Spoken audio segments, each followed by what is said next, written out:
Existem muitos fatores, como nós temos aprendido, que podem impedir o seu futuro.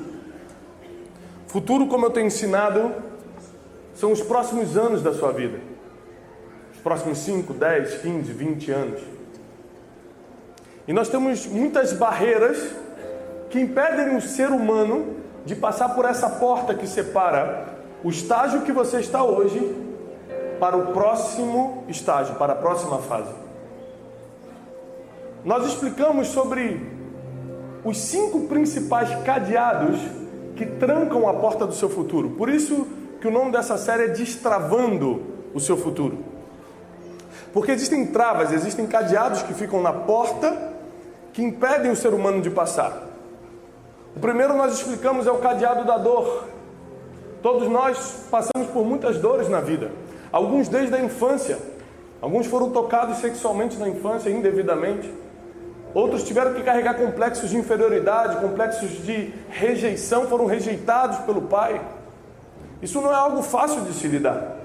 Outros foram traídos pela pessoa que mais confiava. Outros passaram por problemas que feriram profundamente a alma, a ponto da dor ser maior do que a vontade de viver. Ninguém que se mata, por exemplo, se mata porque quer se matar, e sim porque quer se livrar da dor.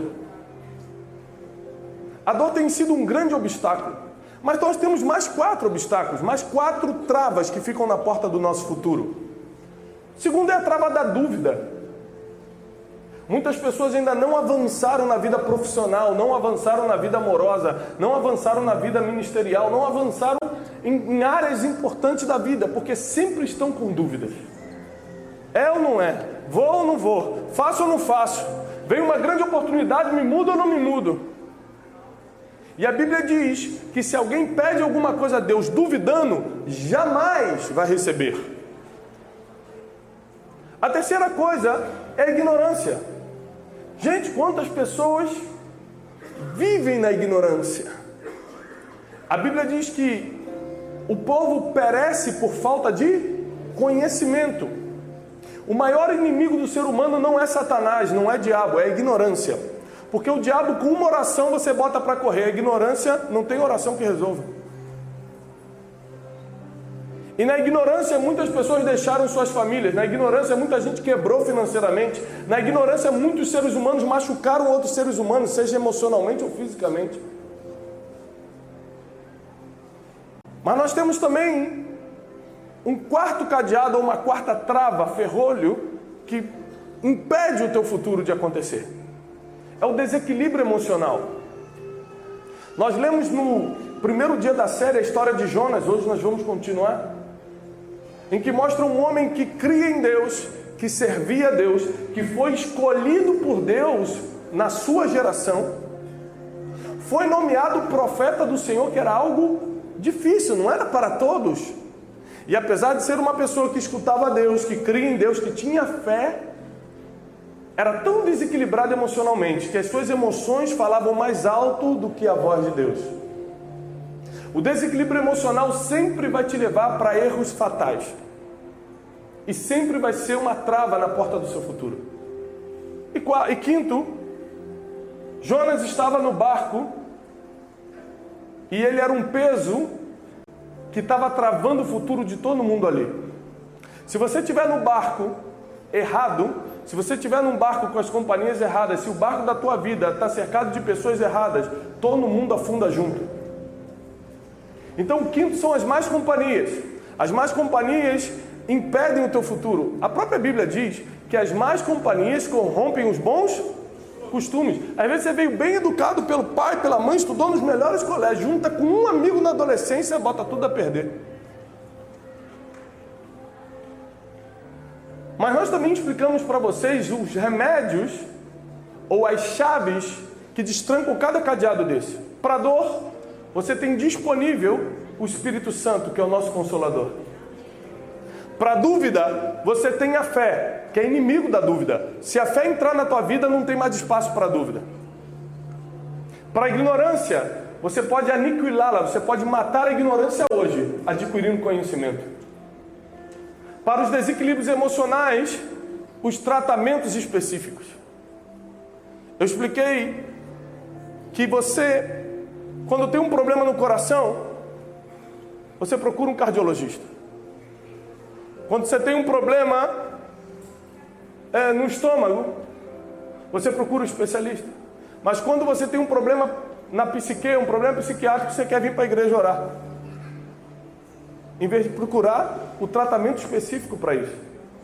Nós falamos no primeiro dia que Jonas, e eu mostrei isso para vocês, além de ter um quadro depressivo seríssimo, ainda tinha um transtorno bipolar. E ainda assim, estava ali cumprindo uma missão. Ou seja, não é porque você tem os teus transtornos psíquicos que você vai deixar de ser usado por Deus. Então olha o perigo. Você vai estar com um título para servir a Deus, dizendo por aí que é cristão, mas com transtorno psíquico. Ou seja, machucando as pessoas, ferindo as pessoas, falando besteira, tudo em nome de Deus. Então chegou um tempo que para a gente começar a viver um futuro realmente de paz e prosperidade, para nós criarmos um futuro que realmente seremos relevantes, faremos diferença na vida das pessoas, nós precisamos destrancar esses cadeados com as chaves corretas. Agora, todos esses problemas se resolvem em uma palavra. Todas essas travas se reúnem em uma palavra, e é a palavra que nós vamos estudar nessa primeira parte de hoje. Inimigo. Todo mundo tem ou terá um inimigo. E se você não entender que o inimigo pode ser uma porta ou pode ser um cadeado, você não vai saber como lidar com eles. Por que uma porta? Porque quem seria Davi se não fosse o seu inimigo Golias? Golias foi uma porta para Davi. Quando ele enfrenta aquele inimigo, a porta se abre e ele fica famoso em todo Israel.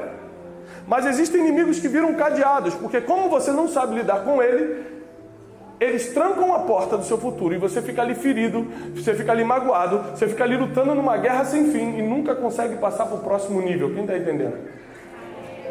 E você precisa entender um pouco, nós vamos voltar ao livro de Jonas, para que a gente entenda o assunto de hoje. Porque eu acredito que Deus vai lhe ensinar muitas coisas. Você está com o coração aberto para aprender? Que bom! Entenda isso. A mitologia grega, ela tomou uma proporção muito gigante nos últimos séculos. E ela acabou doutrinando boa parte da sociedade, da humanidade, na forma de pensar. Na mitologia grega, Zeus, que é a divindade, castiga aqueles que não fazem sua vontade. E é por isso que até hoje a gente acha que Deus castiga quando a gente está fazendo algo errado, ou quando alguma coisa sai dos trilhos na nossa vida, quando falta dinheiro no seu bolso, ou quando seu filho sofre um acidente, você fala, Deus está me castigando. Mas isso é reflexo de uma mitologia, de algo que foi ensinado por gerações, porque o nosso Deus, o Deus da Bíblia, não castiga dessa forma. A gente confundiu.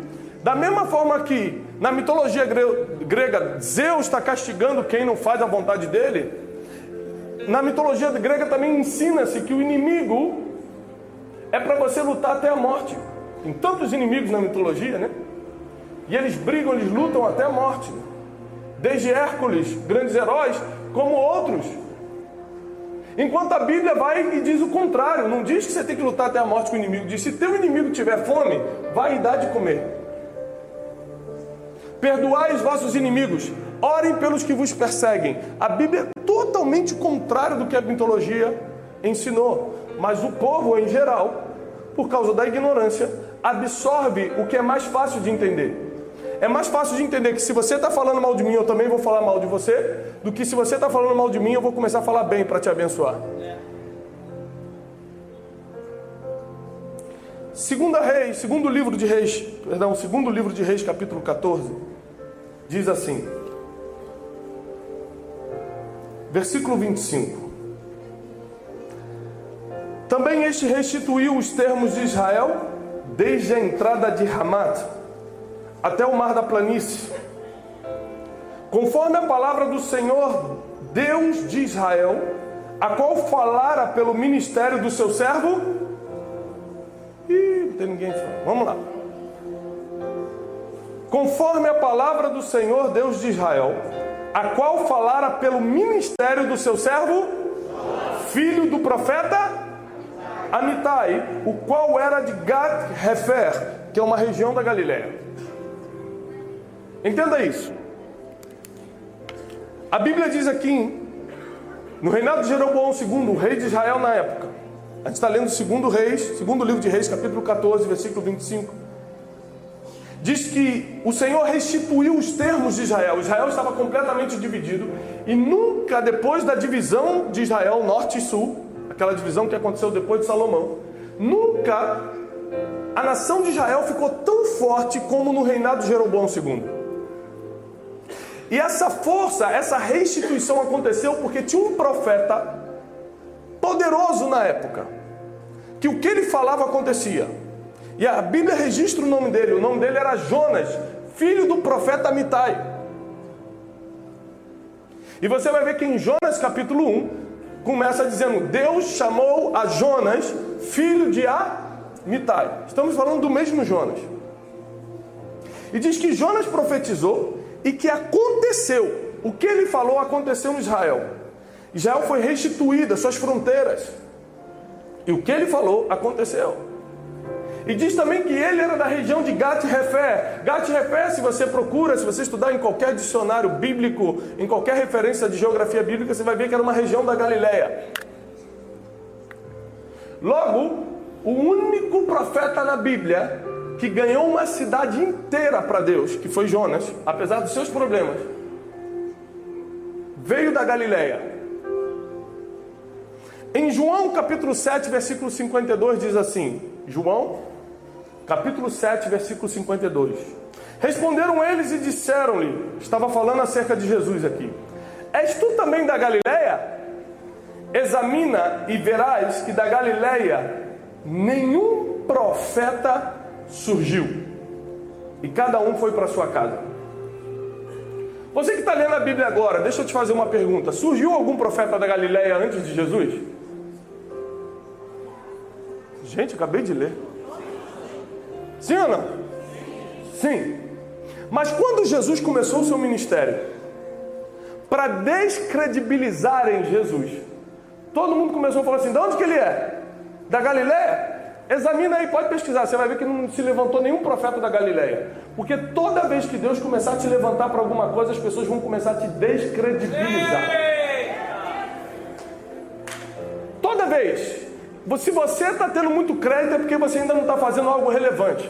Porque quando você começa a aparecer para algo relevante, as pessoas querem te descredibilizar. Elas querem levantar teu passado, quer expor uma fofoca, quer falar que você fez isso, quer falar que você está acima do peso, e inventa que você fez isso. Aí começa a levantar as coisas, porque a intenção é te descredibilizar. Assim trabalha o inimigo, que é o assunto dessa primeira reunião.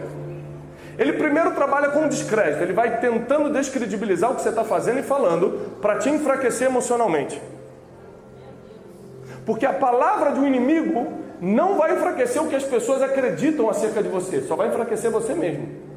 Quando uma fofoca, quando uma invenção, uma historinha começa a correr, quem gosta de você não acredita, quem não gosta vai continuar não gostando. Ou seja, o que a pessoa está falando, o que o inimigo está falando, não vai mudar nada do que as pessoas pensam de você. Só vai afetar você mesmo. Logo, se você não tem uma blindagem interior, por isso que a Bíblia diz, maior é o que está em nós do que o que está lá fora. Se você não está protegido por dentro, quem vai se destruir é você mesmo. Porque nenhuma palavra de um inimigo tem poder sobre você, nenhuma palavra de um inimigo tem poder para descredibilizar o que Deus vai fazer na sua vida. Então, quando Jesus, você vai ver que a história de Jesus tem muita similaridade com a história de Jonas. Nós vamos ver isso em vários versículos. Muita. Ou seja, um livro com 4 capítulos em que o peixe que engoliu Jonas ficou mais famoso do que o profeta, porque todo mundo lembra da baleia, né? Mas não lembra nem da história de Jonas direito. É justamente um livro que faz muita comparação, muito paralelo com a história de Jesus. E assim como Jesus teve inimigos para descredibilizar, tentar descredibilizar, Jonas também teve. Jonas além de ser profeta em Israel, ele era um patriota. Porque todo profeta que inclinava a restauração de Israel amava muito a nação. Você vê que Judas, os Iscariotes, ele era tão patriota que ele começou a seguir Jesus, acreditando que Jesus iria defender Israel com espada dos romanos. Mas Jesus veio para pregar o amor. E a decepção de um patriota é tão grande, quando não acontece o que ele queria, que ele é capaz até de trair quem estava seguindo. E Jonas, como bom patriota, como um israelita, como profeta do Senhor, amava Israel. E Israel era constantemente atacado pelo exército da Síria. Israel tinha alguns inimigos, mas a Síria sempre foi um inimigo constante. Um dia, esse profeta está parado e escuta uma voz dizendo: Jonas, filho de Amitai, levanta, vai lá em Nínive, capital da Síria. Vá lá em Nínive, vai no meio dos inimigos e diga que eles devem se arrepender, porque eu quero salvá-los.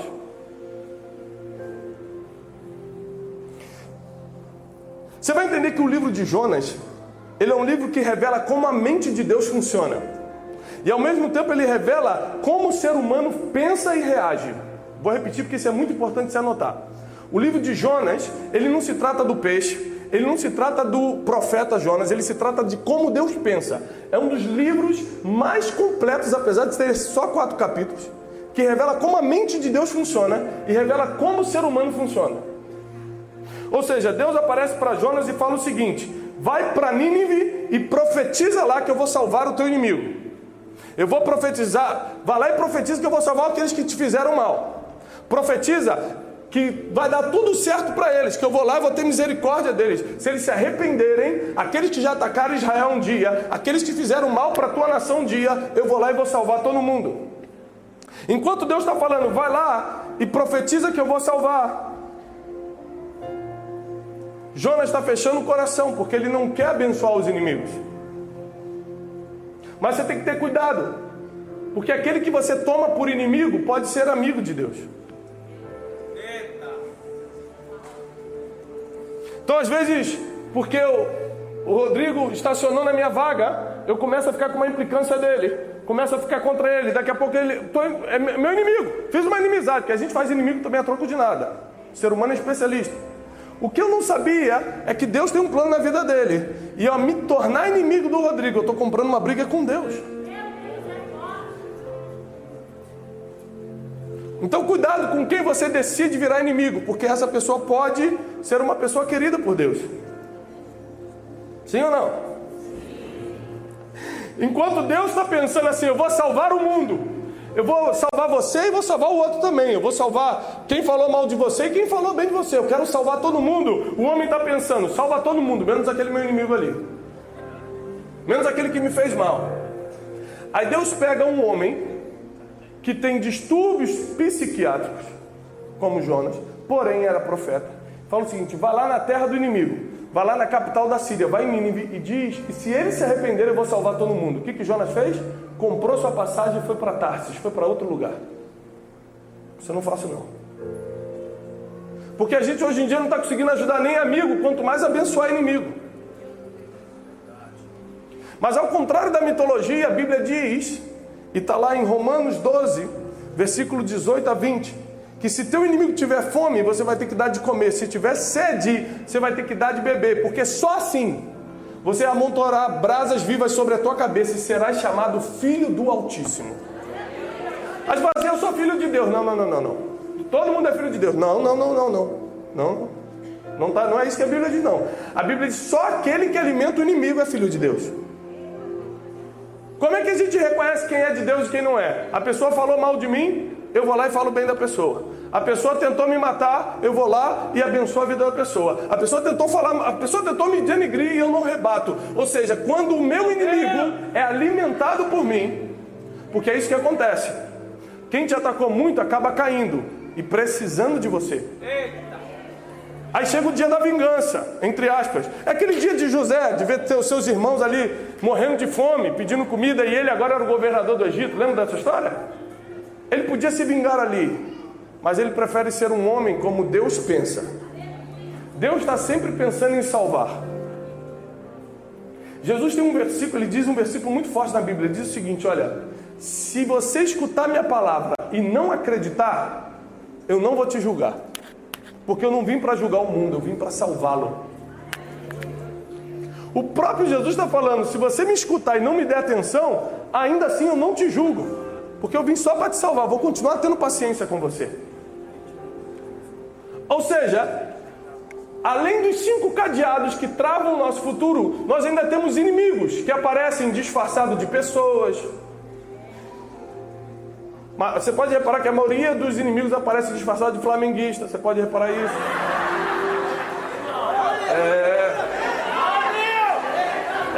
Aí, ó. É o que dizem.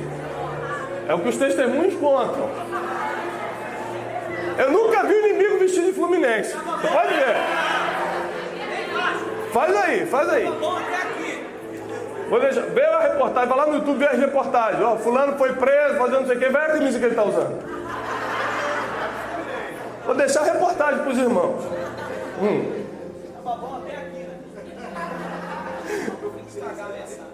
Mateus capítulo 5. Se você pode abrir rapidamente. Mateus capítulo 5. Versículo 43. Diz assim: Ouviste o que foi dito, amarás o teu próximo e odiarás o teu inimigo. Eu, porém, vos digo, amai os vossos inimigos e orai pelo que vos perseguem. Cada vez que você ajoelha para orar por alguém que te perseguiu, você está abrindo a porta do teu futuro. Cada vez que você está botando comida na mesa de quem te fez mal, você está abrindo as portas do teu futuro. Você está enfraquecendo de vez aqueles que te caluniam, que te perseguem. E toda vez que você tentar lutar contra eles, você vai morrer por dentro, porque o teu emocional vai definhar. E muitas pessoas que estão aqui vão ter que aprender a lidar com os inimigos, senão não vão passar para a próxima fase. Às vezes você vai vencer a dor, às vezes você vai vencer a dúvida, vai vencer a ignorância, mas quando o inimigo vem disfarçado de vizinho, vem disfarçado de sogra, que ele também faz muito isso, vem... Meu Deus, a minha está aí hoje. Está por aí escondida, ela vem escondida. Tá vendo? Tá por aí. O inimigo vem disfarçado de muitas formas, às vezes de um sócio que você brigou. Às vezes alguém que te perseguiu no trabalho. O inimigo pode vir disfarçado de muitas formas. E aí você entrega a sua vida para Jesus na igreja.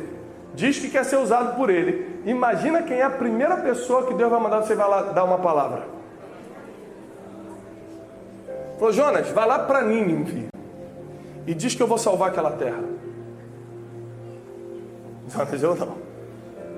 Pegou, pagou o seu bilhete, como nós falamos já, e foi para outro lugar, foi para o sentido contrário.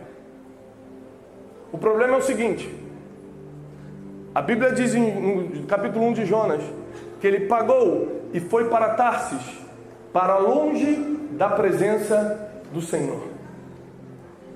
Porque a presença do Senhor está onde a ordem foi dada para você estar. Quando você está fora da ordem, você está fora da presença.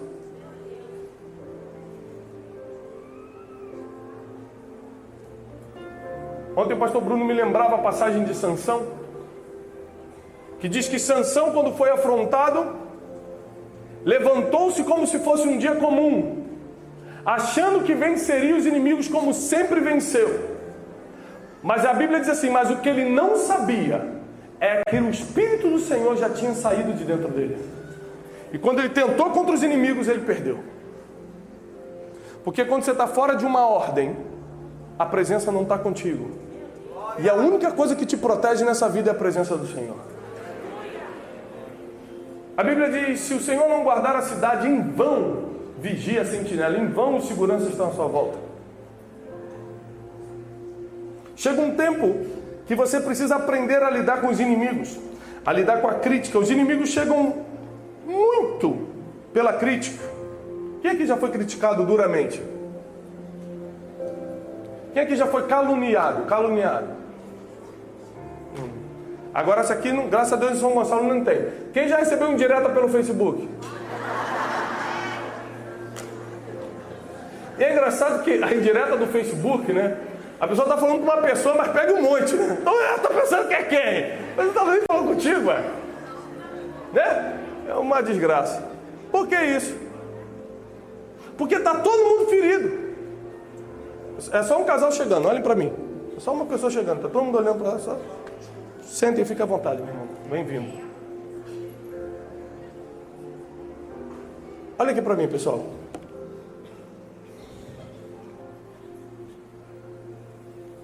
O inimigo sempre vai tentar te distrair em frente à porta. E ele vai colocar inimigos que você não espera. Não se distraia quando você estiver próximo a abrir a porta do seu futuro.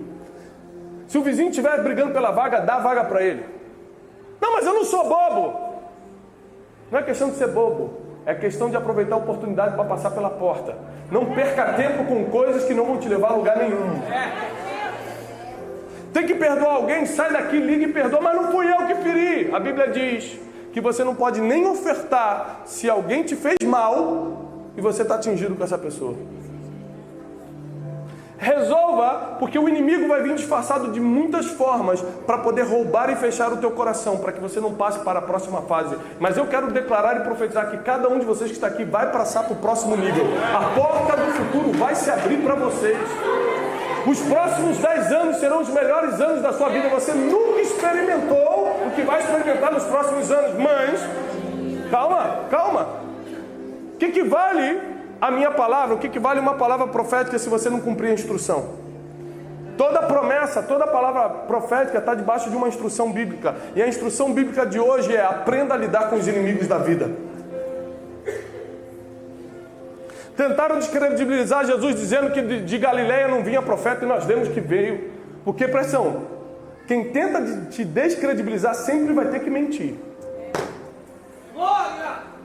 Eles vão ter que mentir. Então fica tranquilo. Não existe defesa contra o mentiroso, porque ele vai inventar outra mentira.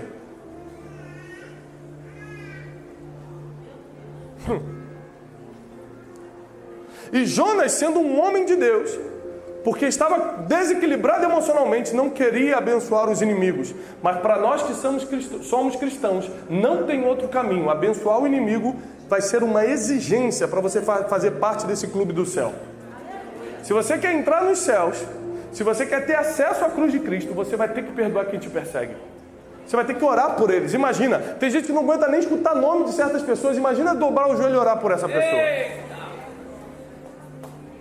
Só que essa é a exigência bíblica para que você consiga lidar com os seus inimigos. Jonas queria tudo menos conviver com os inimigos, e Deus mandou ele justamente para lá. Lembre-se que Deus não está preocupado com as tuas picuinhas. Ele não vai perder tempo com as pessoas que você tem implicância. Ele quer salvar todo mundo. Da mesma forma que Ele quer te abençoar, Ele quer abençoar aquela pessoa que você está hoje dormindo cheio de raiva dela. E como Deus não faz acepção de pessoas, Ele não está pensando: vou dar um carrão para ele, que esse eu gosto, e esse aqui eu vou dar um carrinho porque eu não gosto muito. Deus não pensa como você. Se você quer entender como Deus pensa, leia o livro de Jonas. Abre comigo em capítulo 4, rapidamente, de Jonas. Só para você entender um pouquinho da mente de Deus. Porque se você entender como Ele pensa, fica muito mais fácil você adaptar o teu comportamento a como Ele pensa, como Ele faz. Roubaram Jonas aqui da Bíblia, hein? Forte.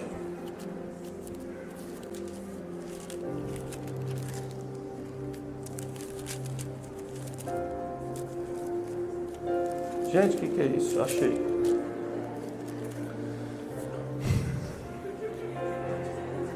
Por isso que eu estou no iPad agora, não passo essas vergonhas.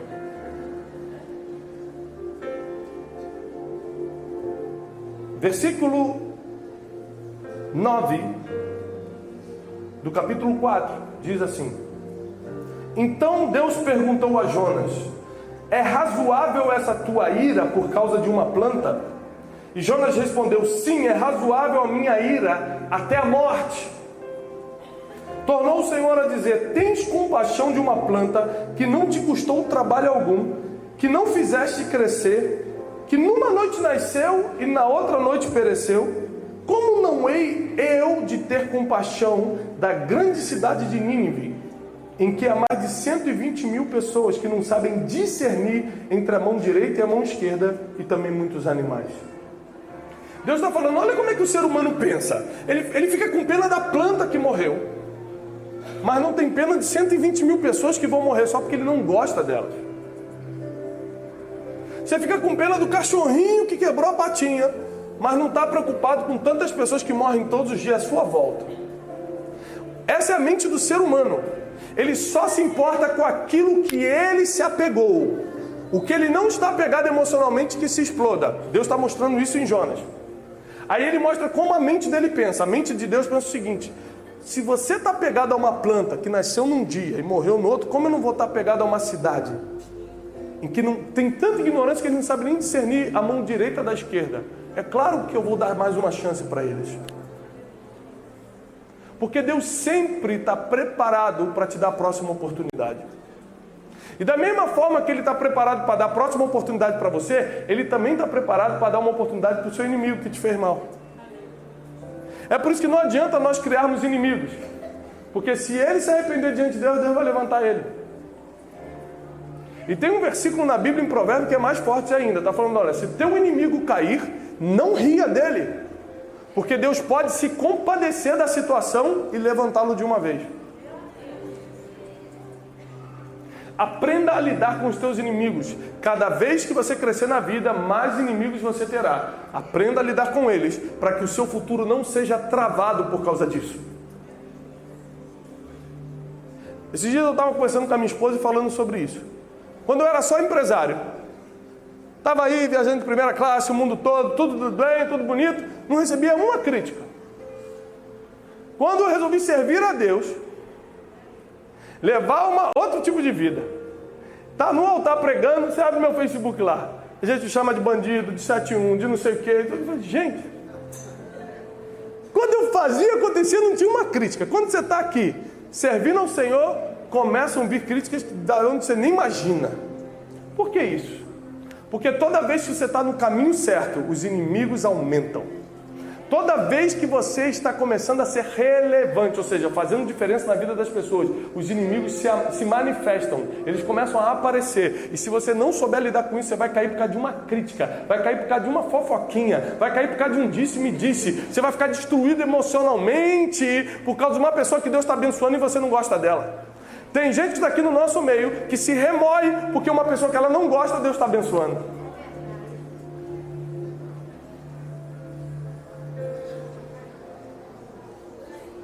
Se você não aprender a lidar com seus inimigos, você vai sofrer a vida toda.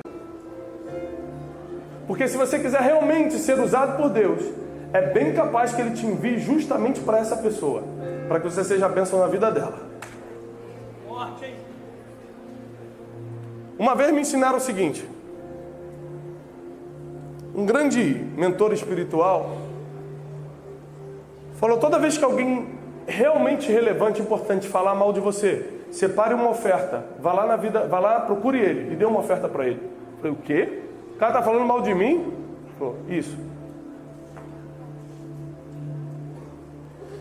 E eu lembro a primeira pessoa relevante, grande, que começou a falar mal de mim, eu fiz exatamente isso, que dói pra caramba. Quando você está no banco sacando disso, você fica, que loucura que eu estou fazendo. Será que não é Satanás que está falando isso? Não. Satanás é você? Aí quando você entrega e a pessoa se quebra por dentro, fala, caramba, o cara veio aqui me abençoar. Aí você sente o Espírito Santo de Deus e fala, caramba, é isso mesmo.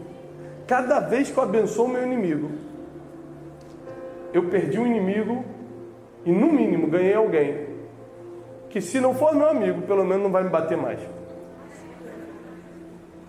Ou seja, é uma estratégia de guerra. Eu encerro dizendo isso: ninguém entende mais de guerra do que o Senhor dos Exércitos. Quando Ele manda você botar comida para o seu inimigo, é porque Ele sabe que um dia esse inimigo pode se levantar e Ele vai se lembrar do que você fez no dia que ele estava precisando. A melhor estratégia de guerra é o amor. Deus descobriu isso, porque Ele é o autor e consumador da nossa fé e de tudo que há no mundo. Aprenda, essa é a primeira parte da série de hoje. Aprenda a lidar com seus inimigos. Porque senão você vai ficar sempre fugindo da presença do Senhor. Você vai ficar pagando para ir para outro lugar só para não encontrar com a pessoa que está ali. Tem gente aqui que muda de calçada porque viu a pessoa passando na outra. Tem gente aqui que já deixou de ir na festa porque o fulano ia estar lá e o fulano não quer. Mas nós que professamos a fé cristã, não podemos agir assim. Nós vamos ter que mudar isso hoje. Porque se você quer realmente destravar o teu futuro, inimigo não pode mais tirar teu sono, inimigo não pode mais ser um problema, porque eles sempre vão existir. Aprenda a lidar com isso. Aprenda a lidar com isso. E eu sei que dói. E eu sei que você foi muito ferido por isso. Mas eu acredito que se você realmente se dispor a perdoar quem você precisa perdoar. Quem aqui está nessa noite, enquanto eu estou falando, você está lembrando de uma pessoa que você tem que perdoar? Levanta a mão. Olha quantas pessoas estão dentro da igreja hoje e tem que perdoar pessoas. Amém. Teu futuro já começou a ser destravado, só porque você pensou em perdoar. Porque esse rancor não vai te levar a lugar nenhum, essa raiva não vai te levar a lugar nenhum. Vai te levar a ficar que nem Jonas, discutindo com Deus. Para que discutir com Deus se a gente vai perder? Para que tentar convencer Deus de uma coisa que Ele já sabe qual é o fim? Se Deus te trouxe hoje aqui, é porque Ele tem a intenção de destravar tudo que está segurando o seu futuro. Se é problema emocional, será destravado. Se são as dores do passado, serão destravadas. Se é inimigo espiritual, vai cair por terra em nome de Jesus. Se são traumas, se são dúvidas, se é ignorância, seja o que for, vai cair por terra. Porque a Bíblia diz, caiam por terra todos os inimigos de Deus. E se Deus está contigo, quem está lutando contra você, está lutando contra Ele. Chegou um tempo de nós aprendermos a lidar com isso. E deixa eu te falar, se você quer chegar no topo, você precisa aprender a lidar com isso. Você imagina se Martin Luther King fosse um homem que se preocupasse mais com os inimigos do que com o seu propósito. Enquanto ele estava na rua marchando pelos direitos dos negros, tinha alguém apedrejando a casa dele. Enquanto ele estava numa outra cidade fazendo reuniões, ou pregando o evangelho, ou fazendo reuniões do movimento dele, tinha gente batendo nos filhos dele na escola. Ele foi preso dezenas de vezes. Mas ele saía e voltava para o seu propósito, porque o inimigo não pode ter o poder de tirar o seu foco do propósito. Eles só existem para isso, ou para ser um trampolim para o seu futuro, ou para te distrair do propósito. Golias podia ser um cadeado, uma trava no futuro de Davi, ou o trampolim que foi para que ele virasse general do exército de Israel. O que o teu inimigo significa para você? O que o seu inimigo significa para você? Porque se ele é alguém que tira só o teu sono, se ele é alguém que só te perturba, você está mal e precisa hoje deixar isso cair por terra. Os inimigos, eles são tão importantes que eles mostram coisas que você não sabia que era capaz de fazer. Eu lembro que quando eu comecei a fazer o que eu faço hoje, uma pessoa chegou perto de mim e falou assim: o que você está pensando? Você está pensando que você vai mentorear os pastores do Brasil? Foi a primeira vez que eu escutei a palavra mentorear os pastores. Foi um inimigo que me falou. Boa, hein? Porque o inimigo vem muito mais longe que você, é impressionante. Ele te vê de longe e fala assim: esse cara vai acabar mentoreando todo mundo. E sopra no teu ouvido. Mas às vezes eu fui pregar no norte do país. Eu conto isso no livro 12 Dias para Atualizar a Sua Vida. E era uma conferência gigante. Não lembro quantas pessoas, 10 mil, 15 mil pessoas, gigante. E quando eu entrei no local onde os organizadores estavam, eu falei: como é que eu cheguei até aqui? Onde vocês me conheceram? Eles falaram: olha, veio um fulano de tal aqui, bem famoso, falou muito mal de você. Aí falou, mas começou a falar mal. E a minha esposa estava no quarto, escutou o teu nome e foi buscar na internet, botou lá Google. Né? Você sabe que o que a Bíblia não fala, o Google revela, né, irmão? Você botou lá o seu nome. Aí ela começou a assistir uma palestra sua. Quando aquele homem foi embora, eu entrei no quarto, minha esposa estava chorando e falou assim: vem assistir o que aquele homem está falando. E eu comecei a assistir, nós dois começamos a nos abraçar e nos arrepender de algo, que você estava falando sobre arrependimento. A gente falou: tem que trazer esse homem aqui. Então hoje você está aqui, porque um inimigo entrou dentro da casa deles para falar do meu nome.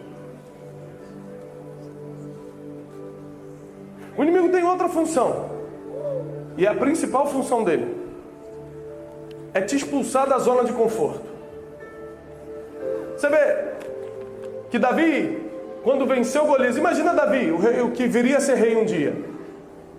Um filho deixado de lado, cuidava das ovelhinhas, seus irmãos eram os preferidos do pai, os seus irmãos estavam servindo ao grande exército de Israel, ele estava só cuidando das poucas ovelhas do seu pai. Um dia ele vai ali como office boy entregar pão e queijo a pedido do seu pai na frente da batalha. Como ele era um homem preparado, porque já tinha matado urso, já tinha matado leão, foi lá e derrubou Golias. Quando ele mata Golias, promovem ele a general do exército de Israel. Cá entre nós, um jovem adolescente que era rejeitado dentro da sua própria família, de um dia para o outro vira general do exército de Israel. Tá bom ou não tá bom? O time que está ganhando não se mexe, irmão. Estou aqui, eu vou ficar quietinho. Se Saul não começasse a perseguir Davi, ele iria morrer como general do exército de Israel e não iria cumprir o seu propósito de ser rei. Aí ele estava quietinho como general, não fez nada, não implicou com ninguém, não desobedeceu o rei, fez nada, ele estava quietinho, cumprindo a função. Só que quando você está cumprindo a função que Deus mandou você fazer, as pessoas começam a te admirar. Aí ele passava, as mulheres gritavam: ô, Davi feriu seus 10 milhares, hein? Mas Saul, só milhares. E aquilo começou a deixar o rei furioso. O rei começou a perseguir Davi, perseguiu tanto que ele teve que fugir. O que seus inimigos não sabem é que eles estão te perseguindo para te expulsar da zona de conforto, direto para o seu destino. Se você não tiver inimigo, na primeira vitória que você tem na vida, você estabiliza. Opa, que bom! Ganhando 5 milzinho, ganhava 1.000. Enquanto Deus estava pensando: não, quero que você seja o maior empresário do Brasil, para que você empregue tantas mil pessoas, para que você seja um bom distribuidor da renda, para que você seja um administrador das minhas riquezas. Não, de 5 mil, o time está ganhando um semestre, tá bom, gente, está ganhando 1.000. Aí vem os inimigos para te expulsar dali. Aí você vem para a igreja fazer campanha porque perdeu o emprego, enquanto Deus fala: meu Deus, mas fui eu que tirei para você virar empresário. É o que a gente está falando. Deus está sempre pensando em todo mundo, você só está pensando naquilo que te interessa. Jonas é um bom livro para você entender como funciona a mente de Deus e como funciona a mente do ser humano. Mas isso muda hoje. Nós vamos alinhar a nossa mente com os pensamentos de Deus. Nós vamos entender que quando Deus quer nos usar, não é só para nos abençoar, é para abençoar todo mundo. Deus só abençoou Abraão porque nele seriam benditas todas as famílias da terra. Deus, quando te dá alguma coisa, já está pensando nos teus filhos, nas tuas gerações, está pensando nos teus amigos, em todo mundo que está à sua volta. Deus vai destravar o teu futuro, não por causa de você, mas por todo mundo que está nesse barco contigo. Quem está nesse barco contigo, vai junto.